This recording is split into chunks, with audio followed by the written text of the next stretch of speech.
Hello, ladies and germs, and welcome back to my tutorial world. So, today I'm going to do a follow-up on my what blocks can be waterlogged.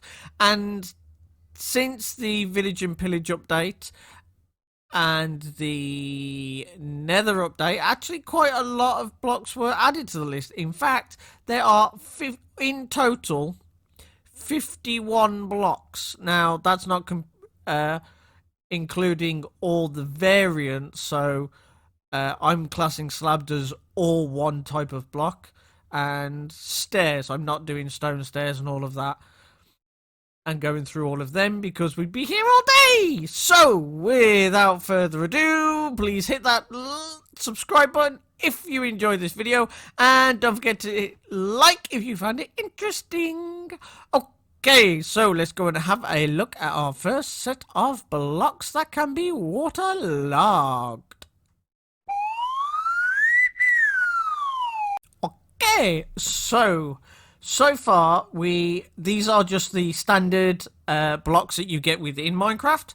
So of course you can do fences of any these are actually stone walls. I'm classing these different to fences, but yeah, of course you can do that, and you can actually waterlog these.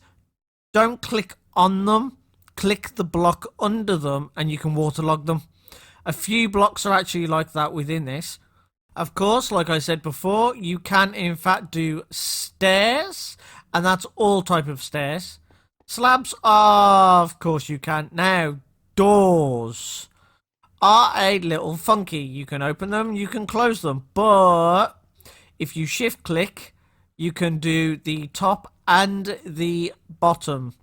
I don't know what help that would be to you. Let me just take that, and I just want to test something now.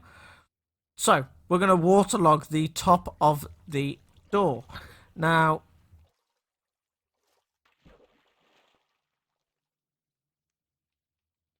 do we get like a...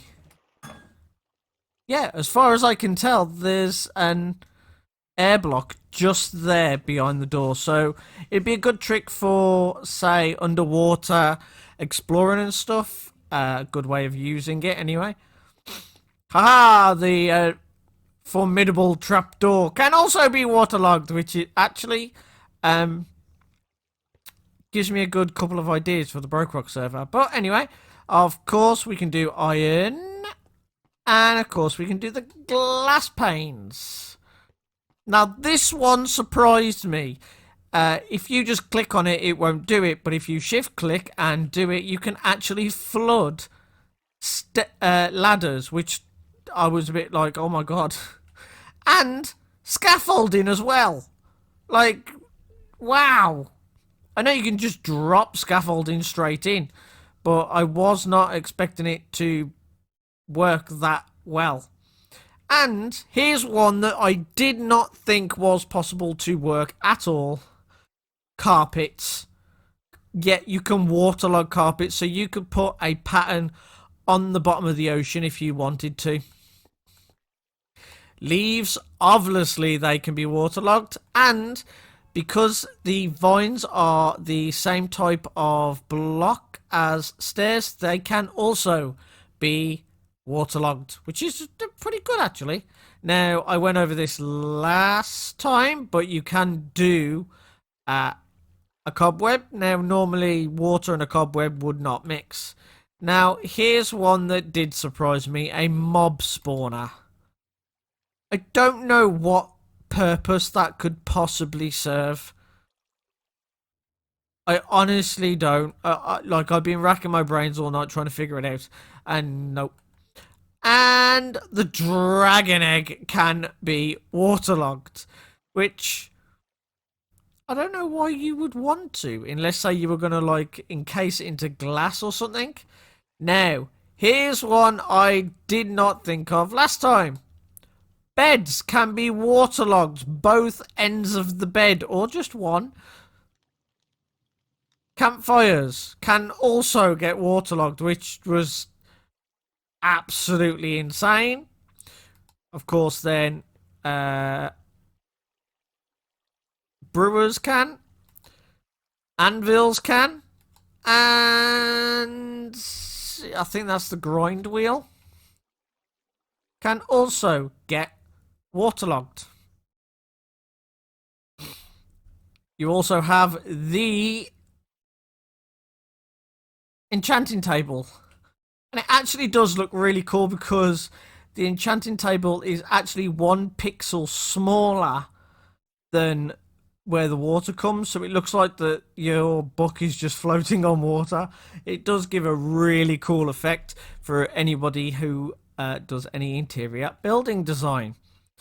Of course, you can also do the lectern, but you can't do the top of the lectern because, of course, it's not actually a block. Chests, that's kind of an obvious one. Ender chest can. I'm really not too sure on that, really, to be honest. I don't think that that's a good idea, personally, but there you go. You then have shulker boxes, and this is actually a shulker box. Like, that's insane.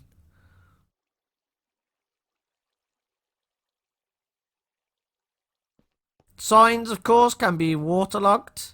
Now, here's another one that I did not think could be waterlogged. Now, if I shift click this, it will just put the bucket into the item frame. So don't click the item frame itself, click the block, and it will actually waterlog it. You can do this with the plant pots. Heads are also waterlog abled. Now, here's one that did actually surprise me, is the beacon. The beacon can be waterlogged. Like, what? Also, the bells from the villages can be waterlogged. I don't know why you would... Like, it doesn't change the sound at all or anything, so, you know. Anyway, let's carry on. I have 2 bells. Why do I have 2 bells? Okay, so we'll waterlog that again. And as you can see, if you click the bell, it doesn't get waterlogged, but if you click the block. Now, the stone cutter can also... you could possibly make that look like a shark fin if you are good enough with all the stuff. Now, I know this is not an obtainable block in the game, but for anybody that does any creative builds, the end portal block is actually can be waterlogged, which again did surprise me. You can do string as well, as long as you are shifted, and end rods because they are very similar to the glass panes, the iron bars, and fences. Now, here is one that I did not think was possible, but this is actually an end crystal. Now, you can't waterlog the end crystal itself, but you can waterlog the block above where you've placed it, if that makes sense, because there is actually a invisible block there. Now, if I broke this, it will not do any damage because of the water. So just an idea for anybody that does go into the end and is sick and tired of getting blasted off. If you place water down on that small little half slab bedrock that you see underneath them, you can waterlog it. Banners are also able to be waterlogged. Like, wow. So you could in fact make like a pirate banner poking out of the water on an old abandoned ship or something. I'd love to see what you guys do with that. Now, here's one that I was pondering because now there is the new Strictoria. It's basically a structure command so that you can make a structure, copy that structure, and then place it into another world so you can then rebuild it like we did on stream day for the Bedrock server. If you shift click the block, it will actually waterlog the legs. So you could even do that for the head. I'm guessing, say if I put a block, let's just try it actually while I'm stood here. So if I put a block there, I should then be able to waterlog it. Yeah, unfortunately that didn't work. But if I'd have broken the block, that may have worked. But again, you can't just place it down in water. No, that's not what I want. That's not what I want. Not what I want. Not what I want. Don't give me the armor stand. Okay, I give up. You win. Armor stand wins. Joker 0. Yeah, look, will not give me the armor stand. So, the new chains are in fact waterloggable. That also goes for most of the blocks within the nether. The only thing that I was actually surprised about is the vines for the new nether biomes are not able to be waterlogged, nor is the soul sand, even though it is smaller than a block. The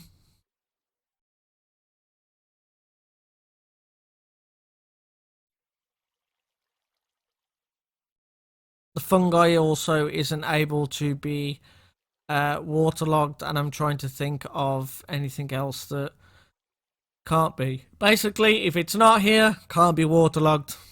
Okay, so onto my favourite bit, the redstone. So, as many people know, a button can be waterlogged. Now, I didn't know a tripwire hook could be, so that was a surprise to me. I didn't know pressure plates could either. I honestly thought that it would just get washed away. Daylight sensors can, in fact, I need to get out of that, be waterlogged as long as you shift click onto them. Repeaters can be waterlogged. This is absolutely brilliant. Oh my god, I cannot wait to start messing around with this. I probably covered it in the last episode, but I totally forgot that you could do this, which also means the comparator is able to be waterlogged. Unfortunately, redstone can't be. It just gets washed away. So, Mojang, in fact, no, it's not Mojang anymore. Microsoft, get to it. Anyway, hoppers can also get waterlogged. I don't know if that would cause any more lag, to be honest. But somebody will have to do the testing for me there. And we have pistons and sticky pistons. They can also be waterlogged. But not only can the piston in this state be waterlogged, so can the extended piston be waterlogged if you so want it. And also the back can be waterlogged, which is pretty handy. But be aware though that if you move this piston arm, this water source here will get destroyed, but this one will remain. Now I wonder if I can make an infinite water source using that mechanism. Somebody have to let me know in the comments. I will try it myself, but I'm not going to tell you guys. That's for you to figure out. So, ladies and... Whoa. We forgot one here, Joker. And that is rails. All 4 types of rails can also be waterlogged. I don't know why they're not down there, actually, thinking about it. But I did have an accident with that end crystal that blew a good section up. So I do apologise for forgetting about those. But anyway, this time I actually mean it. I'm going. Bye! Germs, that is it for today's episode. I do hope you have enjoyed it. I do hope that you have found some of these blocks on here useful or have given you amazing, brilliant ideas. If so, then please hit me up in the comments and tell me what you have decided to build with these blocks, and even show me actual evidence of them. But unfortunately, ladies and germs, that is all the time I have for today. If you've enjoyed this episode, then please hit that like button. If you've really enjoyed it, then don't forget to subscribe. And don't forget to go check out my other videos on my channel, so you can have a look at the madness that I get up to when I'm not doing redstone tutorials. Okay, I've been Joker, and I'll see you in a mini money mo. Ta-ta for now.